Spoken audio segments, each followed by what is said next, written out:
देवघर बाबा बैद्यनाथ धाम में श्रावणी मेला काफी भव्य तरीके से मनाया जाता है। लाखों लाख श्रद्धालु इस मेले में पहुंचते और बाबा बैद्यनाथ पर जलार्पण करते हैं। 10 किलोमीटर के इस मेले में श्रद्धालुओं की सुविधा के लिए कई अस्थायी पंडाल के साथ साथ कई अस्थायी इंफ्रास्ट्रक्चर बनाए जाते हैं। श्रावणी मेला खत्म होते ही अगले के श्रावणी मेला की तैयारी में जिला प्रशासन और सरकार लग जाती है। इसी कड़ी में आज पर्यटन मंत्री सुदिव्य कुमार सोनू जिला प्रशासन के तमाम अधिकारियों के साथ श्रावणी मेला को लेकर बैठक की। इस दौरान जिला प्रशासन से कई बिंदुओं पर बात की गई। मंत्री ने बताया कि श्रावणी मेला सदियों से चली आ रही है। श्रावणी मेला में तैयारी करने का समय हम लोगों को कम मिल पाया था, लेकिन पिछले श्रावणी मेला में कुछ चीज़ों को हम लोगों ने ऑब्जर्व किया कि टेम्पररी स्ट्रक्चर और तात्कालिक व्यवस्था के तहत श्रावणी मेला को चलाना श्रेयस्कर नहीं है।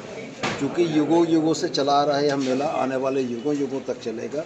तो हम लोगों की थॉट या हम लोगों का सोच यह था कि हम लोग अब परमानेंट स्ट्रक्चर में जाएं, हम लोग उन संरचनाओं के निर्माण में लगें जो हर साल लगाने की आवश्यकता ना पड़े। मेरा विचार इस श्रावणी मेला की समाप्ति के उपरांत अगस्त माह में ही आने का था, लेकिन व्यस्तता के चलते और अन्य कारणों के चलते मैं विलम्ब से पहुंच पाया। लेकिन फिर भी आज हम लोगों ने बैठक की है। बहुत सारे विषयों को हम लोगों ने प्रशासनिक पदाधिकारियों से समझाया जो ग्राउंड पर थे।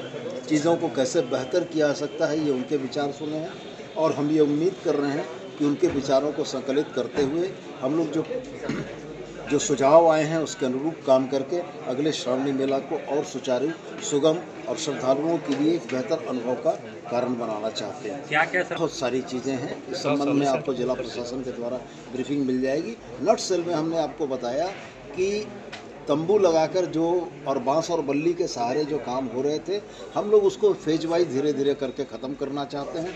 क्योंकि मैंने स्पष्ट कहा कि ये सदियों से चला आ रहा मेला आगे भी सदियों तक चलेगा, तो टेम्परेरी स्ट्रक्चर में क्यों जाएं। सरकार स्थायी संरचना के निर्माण पर ध्यान दे और स्थायी संरचना का निर्माण श्रद्धालुओं के लिए भी एक सुखद अनुभव लेकर आए। सर, देवघर नहीं हो पाया ठीक, और काफ़ी पर्यटन के हिसाब से वो बड़ा माना। देवघर के मसलों में मामला चूँकि सब जुडिस है, ये मामला अभी ऑनरेबल सुप्रीम कोर्ट में चल रहा है, और जब तक कोई न्यायाधीश नहीं आता है तब तक राज्य सरकार के भी हाथ बंधे हुए हैं। और रह गया सवाल कि देवघर में अगला क्या खास होगा, तो मैं ज़्यादा कुछ नहीं कहूँगा। मैंने उस अल्प अवधि में पिछले श्रावणी मेला के लिए कुछ प्रयास किया था, फ़र्क अगर दिखा होगा तो वो आपको मालूम होगा।